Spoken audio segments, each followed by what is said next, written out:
자, 하나만 더 추가를 하게 되면 상대방의 철회권, 상대방의 채권인데 이게 있어요. 이게 더 잘 나와요. 철회권은 선의인 경우에만 가능하다. 상대방이 철회권 행사할 수 있는 경우는 선의. 그럼 선의 어떤 걸까? 무권 대리, 대리권이 존재하지 않음을 몰랐던 경우에 말씀입니다. 만약 악의의 경우에는 철회할 수 없다. 정말 중요합니다. 한번 채권은 선악을 불문한다. 대리권이 있다는 것을 몰랐거나 알았든 체분을 할 수 있습니다. 이 차이점이 있기 때문에 시험이 잘 나옵니다. 한편 철회는 선의인 경우만 있고 또한 시점의 제한이 있습니다. 왜냐하면 철회권은 뭐죠? 확정적으로 무효로 시키는 거예요. 상대방이. 일방적으로. 나 그 계약 안 할래 하는 거예요. 그런데 반대에 있는 본인에게 뭐가 있어요? 추인의 권한이 있잖아요. 확정적으로 유효시킬 수 있는 추인권이 있어요. 누구에게? 본인에게. 충돌할 수 있죠. 본인은 추인권 행사하고 상대방은 철회를 하게 되면 하나는 유효를 주장하고 하나는 무효 주장하고 충돌되잖아요. 그래서 제한은 있어요. 어떤 제한? 시점? 본인의 추인이 있기 전까지만. 본인이 추인을 하지 않은 상황에서만 일방적으로 철회한 겁니다. 만약에 본인이 먼저 추인했으면 더 이상 철회할 수 없어요. 왜냐하면 확정적으로 유효가 되기 때문에. 채고의 경우에는 그런 건 얘기는 없어요. 다만 채고와 관련해서는 선악 불문이고 하나 또 기각된 추가하면 이미 있겠죠. 본인에게 채고를 했는데 어떻게 하려 물었는데 가만히 있으면 아무런 답변이 없으면 거절한 것을 본다. 채고권은 선악 불문이고 추인을 했는데 가만히 있으면 소극적으로 있으면 거절한 것을 본다. 거절한 것으로 본다. 법조문이 있습니다. 그래서 잠깐만 있습니다. 추인권 선악 불문이고 거절한 것으로 본다. 법조문. 정말 잘 나옵니다. 요걸 기억하십시오. 채고권은 선악 불문. 상대방의 철회권은 선의인 경우에만. 그 시점은 본인의 추인이 있을 때까지. 그러니까 본인의 추인이 없는 상황에서만 철회할 수 있지, 만약에 본인이 먼저 추인의 의사를 표시했다면 더 이상 철회권을 행사할 수 없다. 자, 설명을 드렸습니다. 자, 그러면 이제 하나씩 볼게요. 본인과 상대방 사이의 법률 관계예요. 본인은 어떤 권리? 추인권이 있다. 추인권은 배웠죠. 유동적 무효 상태를 어떻게? 확정적 유효로 만드는 거예요. 계약을. 무권 대리 행위가 있음을. 다만 추인은 알고서 하는 겁니다. 아까 알았잖아요. 임대차 계약의 체결이 권한 없는, 대리권이 없는 관리인에 의해서 체결된 사실을 알고서 해야 합니다. 그 표현이 뭐다? 무권 대리 행위가 있음을 알고서. 추인은 알고서 해야 합니다. 모르고서 한 경우에는 설사 모르고서 했다 하더라도 추인의 효력은 인정되지 않습니다. 추인은 의사표시이기 때문에. 의사를 표시하려면 상황은 알고서 해야죠. 그래서 알고서 해야 합니다. 근데 나중에 비교할 게 뭐냐면 법정 추인은 그렇지 않습니다. 취소할 수 있는 법률 행위에 대한 법정 추인은 달라요. 추인과 법정 추인은 다릅니다. 법이 정한 추인이에요. 이 경우에는 알 필요가 없습니다. 이건 법이 정한 추인이에요. 의사표시가 아니라. 이러한 행동을 하게 되면 일정한 효과를 부여해요. 추인이라는 효과를 부여하는 겁니다. 의사표시가 없는 겁니다. 근데 지금은 의사표시에 본인이 추인이라는 의사표시를 하는 겁니다. 자, 그걸 구별해요. 나중에 취소할 수 있는 법률행위의 법정 추인은 좀 구분하셔야 합니다. 시험에 잘 나오기 때문에 한번 언급을 했습니다. 나중에 뒤에서 보도록 하겠습니다. 그 행위의 효과를 본인에게 기소시키는 의사표시를 말한다. 의사표시예요. 결국은 그 계약의 당사자 주의에서 급부 이행하고 반면에 상대방에게 일정한 권리를 행사하겠다. 임대차 계약을 생각하죠. 월세 받겠다는 얘기잖아요. 살게 해주고 월세 받겠다. 그 편입니다. 자, 그런데 의사표시인데 무효를 확정적으로 한 거잖아요. 추인의 의사표시가 있으면 유독적 무효 상태를 확정적으로 만드는 거예요. 유효가 된다는 얘기를 달리 표현해 보게 되면 법률관계의 효력을 발생하는 거잖아요. 본인의 의사표시에 의해서 법률관계의 효력을 발생시킨다. 이제 알겠죠? 무효인, 유동적 무효인 임대차 계약의 효력을 확정적으로 유효시킨다. 그게 법률관계의 효력을 발생하는 거예요. 그런데 이는 사후의 대리권, 관리인에게 대리권이 없었는데 사후에 대리권을 주는 게 아니라 형성권이다. 이걸 잘 기억하십시오. 마치 이렇게 되면 내 추인의 의사표시가 대리권이 없는 A에게, 관리인에게 대리권을 준 것이 아닐까 싶은데 그건 아니에요. 왜냐하면 대리권을 주는 것은, 자, 한 번만 설명할게요. 몰라도 됩니다. 왜 형성권이라고 하냐면, 자, 법률관계의 당사자는 본인과 상대방이죠. 법률관계는 누구하고 누구 문제예요? 이 사람 문제예요. 그렇죠. 추인은 여기에 영향을 끼치는 거죠. 계약의 임대차 계약 효력을 인정해서 본인은 상대방에게 살게 해주고 대신에 뭐 받는다? 월세를 받는다. 상대방 입장에서는 돈을 주고 월세를 주고 집에 거주하는 권리를 행사하는 겁니다. 여기에 영향을 끼치는 거예요, 추인은. 그런데 대리권 수요는요, 이 둘의 문제예요. 여기에 문제예요.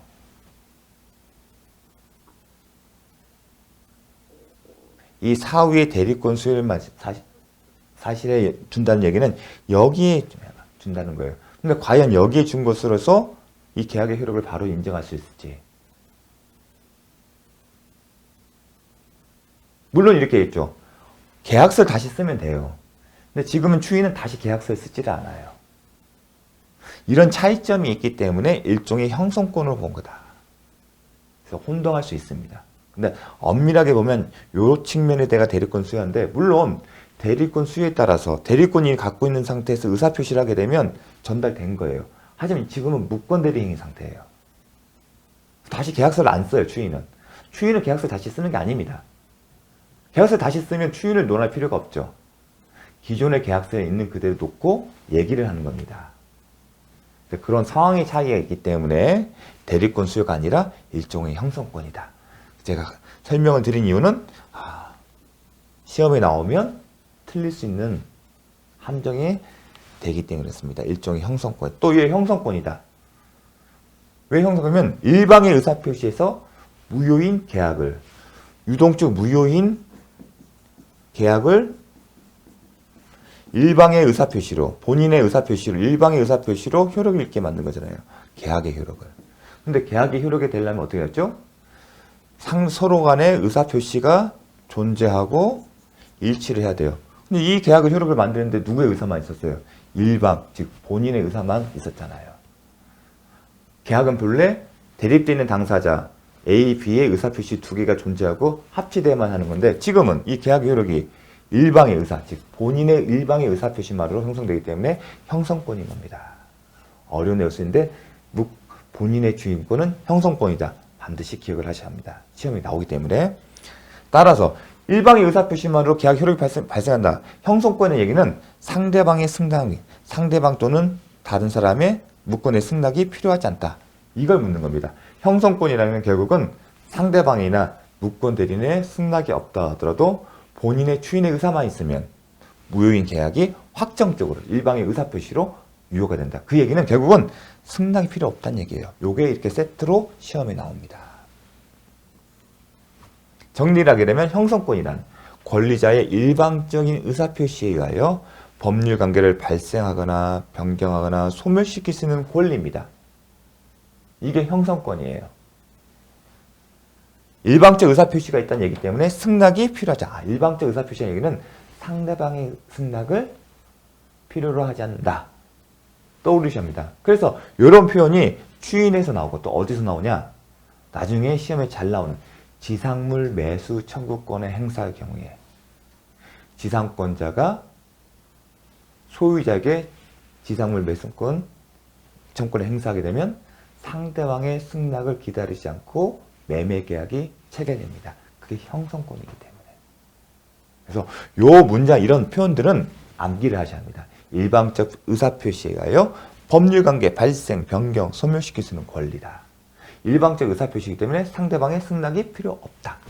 법률관계 써주잖아요. 계약의 발생면 계약의 효력에 따라 권리를 발생시키는 거고, 아니 이미 계약의 효력이 발생했는데 나중에 내용을 바꾸는 거예요. 소멸은요, 계약 해제권, 해지권, 취소권이에요.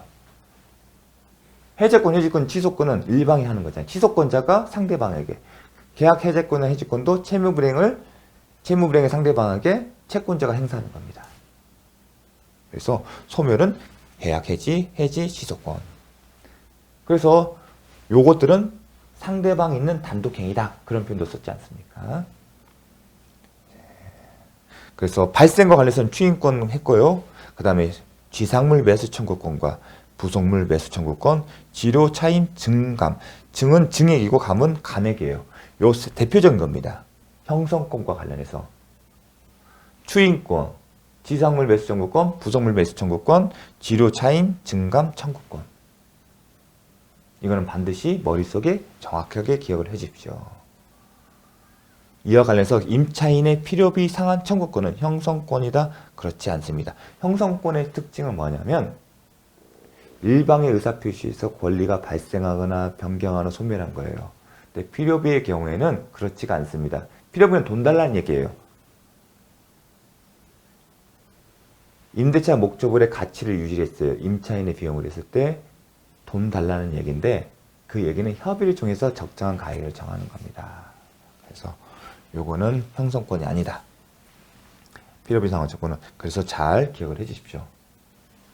나중에 요것들은 지상권에서, 그 다음 부속물 매수 청구는 임대차에서, 그래서 지료 차임 증액 청구권도 임대차에서 강조되면서 공부를 할 겁니다. 네. 이 부분이 촬영이 누락됐습니다. 그래서 다시 촬영을 합니다. 이 파트만 참고하십시오. 자, 주소는 무권 대리 행위의 추인입니다. 그럼 추인권 누가 행사할 수 있다? 본인 상속인입니다. 당연한 겁니다. 그럼 둘째, 상대방. 상대방이 중요합니다. 먼저 무권 대리 행위에 등장한 사람은 본인, 그 다음에 상대방, 무권 대리인입니다. 일단 추인권자는 본인이에요. 그럼 추인권자인 본인은 누구 상대로? 무권 대리행위 직접 상대방에 가능하죠. 당연한 겁니다. 근데 중요한 것은 그 무권 대리 행위로 인한 권리 또는 법률 관계의 승계인입니다. 이 표현이 35회 때 출제됐는데 그 이전 10몇 년 동안 출제된 바가 없습니다. 향후 자주 출제될 수 있는 지문입니다. 그럼 무슨 얘기냐? 예컨대 이겁니다. 갑, 본인, 그 다음에 을, 상대방, 그 다음에 무권 대리인. 무권 대리인이 을과 매매 계약을 체결해서 등기를 했어요. 그러면 이 사람이 소유자로 등재가 되죠. 이 법률행위의 효력 유무를 묻지 않고요. 그냥 형식적으로 이루어진 부분을 읽으시면 됩니다. 이거와 관련돼서는. 그러면 무권 대리 행위로 상대방 취득한 뭐죠? 소유권이에요. 외형상 유효 무효를 따지지 마십시오. 왜냐하면 추인권을 행사하는 경우이기 때문에. 그럼 상대방이 사망을 하게 되면 상속이죠. 그때는 뭐다? 포괄 승계인이에요. 만약에 사망을 하게 되면 추인권자인 본인은 누구한테? 상대방이나 그 승계인에게 하게 되면 본인에 대해서 이 매매 계약에 효력이 있다. 그 얘기는 등기 효력이 발생한다는 겁니다. 그 다음에 포괄 승계가 아니라 이 사람이 병과 매매 계약을 체결해서 등기를 해주는 거예요. 그럼 이 사람은 특정 승계인이 된 겁니다. 누구한테? 추인권자는 이 승계인을 상대로 할 수 있다. 그래서 무권 대리 행위로 취득한 권리 또는 법률관계 승계 개념이 이 케이스로 기억을 하시면 됩니다. 자, 그런데 무권 대리인에, 그러면 무권 대리인에 대해서도 할 수가 있을까? 먼저 무권 대리인에 대하여 추인의 의사표시를 할 수도 있다. 기억하십시오. 할 수도 있습니다. 상대방뿐만 아니라. 근데 제약이 있어요. 어떤 제약? 상대방이 그 사실을 한 때에 비로소 상대방에게 이를 대항할 수 있다. 정말 중요합니다. 시험에 약방의 감초처럼 잘 나오는 지문입니다. 그래서 자, 갑, 본인, 그 다음에 을, 상대방, 그 다음에 무권, 대리인, A라고 할게요. 자, 추인권자인 본인은 누구한테 추인의 의사표시를 이 사람에게도 할 수는 있어요. 추인의 의사표시는 뭐죠? 효과는 이 대리인과 확정적으로 유효가 돼서 법률 행위에 된 효과를 기속시키는 겁니다. 본인에게. 나 그거 인정할게. 그 매매의 효력을 인정할게. 그거 아니겠습니까? 그런데 법에서는 단서를 써요. 만약에 본인이 묵번 대리인에 대해서도 추인의 의사표시를 할 수 있어. 그런데 상대방이 이러한 사실을 아냐, 모르냐에 따라서 효과를 달리합니다. 구체적으로 상대방이 갑이 묵건 대리인에게 추인의 의사표시를 한 사실을 안 경우에만 갑은 상대방에게 추인이 있었음을 주장할 수 있고, 만약에 을이 몰랐다면 추인권 행사했어, 의사표시했어, 그 얘기를 못한다는 겁니다. 상대방이 아냐 모르냐에 따라서 달리 취급합니다. 그럼 그 실익은 또 뭐냐? 상대방이 몰랐다면 비록 본인이 추인권자가 묵건 대리인에게 추인의 의사표시를 했다 하더라도 몰랐다면 철회권을 행사했습니다. 상대방이 행사할 수 있는 철회권은 선인 경우에 철회권을 행사할 수 있는데 언제까지죠? 추인의 시점까지요. 추인했잖아요. 하지만 상대방에게 하지 않은 경우에는, 즉 묵건 대리인에게 한 경우에는 상대방이 모르는 경우에는 추인이 없었던 것처럼 간주해서 여전히 상대방은 철회권을 행사할 수 있습니다. 그게 시험 포인트입니다. 정리를 하게 되면 본인이 누구에게? 묵건 대리인에게 추인의 의사표시를 했다 하더라도 아직 상대방이 그 사실을 알기 전에는 뭘 할 수 있다? 철회권을 행사할 수 있습니다. 이게 논의의 실익입니다. 시험 정말 잘 나옵니다. 자, 기출문제. 묵건 대리 행인의 추인의 의사표시는 본인이 상대방에게 하지 않으면, 누구한테 했다는 얘기예요? 상대방에게 하지 않던 묵건 대리이죠. 묵건 대리에게 한 경우예요. 상대방이 그 사실을 알았더라도 대항하지 못한다? 아니다. 묵건 대리에게 하고 상대방이 그 사실을 알면 추인의 효력을 주장할 수 있다. 대항할 수 있다. 못한다가 아니라 대항할 수 있다. 그 대항의 의미도 좀 기억을 해주십시오. 추인의 효력을 주장할 수 있다는 겁니다. 두 번째, 본인의 추인의 의사표시는 묵건 대리로 인한 권리의 승계인에 대해서도 할 수 없다? 할 수 있다. 35회. 자, 추인은 의사표시다. 묵시적인 방법도 가능하다. 의사표시는 묵시적인 것도 가능하다. 자, 기출문제입니다. 본인이 묵건 대리 행위를 안 후, 묵건 대리 행위 사실을 알았습니다. 그것이 자기에게 효력이 없다고 이의를 제기하지 않고 이를 장시간 방치했어요. 가만히 있었다는 얘기입니다. 알면서도 가만히 있었을 때 과연 이거를 추인의 의사표시가 있었다고 볼 수 있을지. 왜냐하면 추인은 반드시 명시적으로 할 필요 없죠. 묵시적으로 추인의 의사를 표시한 거야. 그렇게 주장하는 거예요. 답은 아니다. 볼 수 없다. 단서가 있어요. 상대방의 채권권이상 본인에게 너 어떻게 할래? 그 묻는 순간 본인은 알고 있잖아요. 근데 본인이 가만히 있으면 어떻게 넣었죠? 추인을 거절하는 것으로 본다. 거절한다는 얘기는 가만히 있는 것은 결국은 추인의 의사가 없는 것을 본다는 거잖아요. 그거를 함께 연관시켜서 기억을 해두십시오. 자, 추인은 이 부분도 잘 나오죠. 의사표시 전부에 대해 행하여자고 할 거면 오케이 이렇게 단답형을 얘기를 해야지, 그 일부에 대해서나 아니면 내용을 변경해서 추인할 경우에는 상대방의 동의가 없는 한 무효이다. 정말 잘 나옵니다. 추인은 의사표시 전부에 대해 행하자야 하고 그 일부에 대해 추인하거나 아니면 그 내용을 변경하여 추인할 경우에는 뭐가 있어야 한다? 상대방의 동의가 없는 한 무효이다. 그럼 일부에 대해 추인 이거예요. 매매 목적물이 A 부동산 B가 있는데 여기에 대해서만 추인을 하고 요거는 하지 않는 경우. 아니면 내용 변경한다. 임대차 계약을 체결했는데 임대 기간을 바꾸거나 아니면 차임의 조건을 바꾸는 경우. 그게 내용의 변경이에요.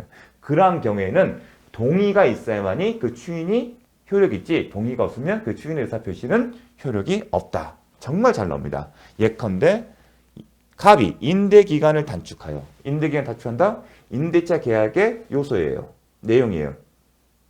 단축한다는 얘기는 내용을 바꾸는 거다. 이렇게 바꿔줍니다. 아, 내용 변경. 바로 예컨대 임대기간 단축.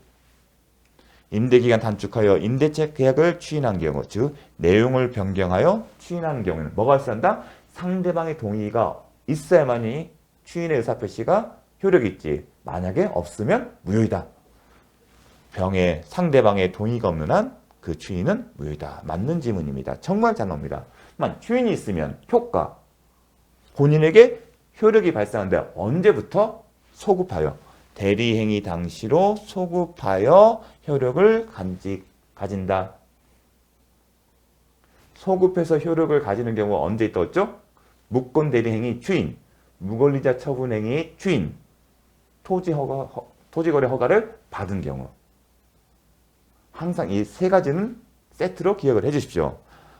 자, 대신에 예외가 있어요. 원칙은, 이건 자기들, 원칙은 어떻게 된다? 대리행위 당시로 소급해서 효력이 있다. 예외, 의사표시로 달리 정할 수 있어요. 야, 이때부터 하자. 추인 시점부터. 그건 예외적인 경우.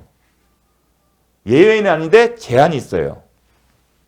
소급해서 원칙대로 소급해서 효력이 발생하지만 제한이 있다. 어떤 제한? 제3자의 권리를 해하지 못한다. 그러면 항상 이런 걸 기억할 때 무권 대리 행위를 추인을 했을 때 그 효력은 항상 이렇게 돼요. 원칙, 예외, 제한. 원칙은 어떻게 된다? 소급표가 안정되는 거예요. 예외, 의사표시로 달리 정할 수 있다. 어떻게? 추인 시점부터. 제한은 뭐예요? 원칙대로 소급표가 있는데 제3자의 권리는 해하지 못한다. 이런 식으로 기억을 해 주십시오. 이렇게 도식화 시켜서 시험에 잘 나오기 때문에 그렇습니다. 시험 어떻게 나오는지 보겠습니다. 본인이 무권 대리 행위를 추인하면 그 계약은 추인한 때부터 효력을 가진다. 원칙을 물어보는 거예요. 추인한 때 아니면 그때부터가 아니라 언제부터? 대리행위 당시로 소급해서. 두 번째, 추인은 다른 의사표시가 없는 때. 예외 규정이잖아요. 다른 의사표시가 없는 때 그러면 원칙대로 가는 거 아니겠습니까? 계약 시에 소급하여 효력이 생기지만. 맞죠? 원칙대로. 다만 제한이 있어요. 제3자의 권리를 해하지 못한다. 맞는 지문이다. 원칙 제한. 한 문장을 쓴 겁니다. 잘 기억을 해 주십시오. 자,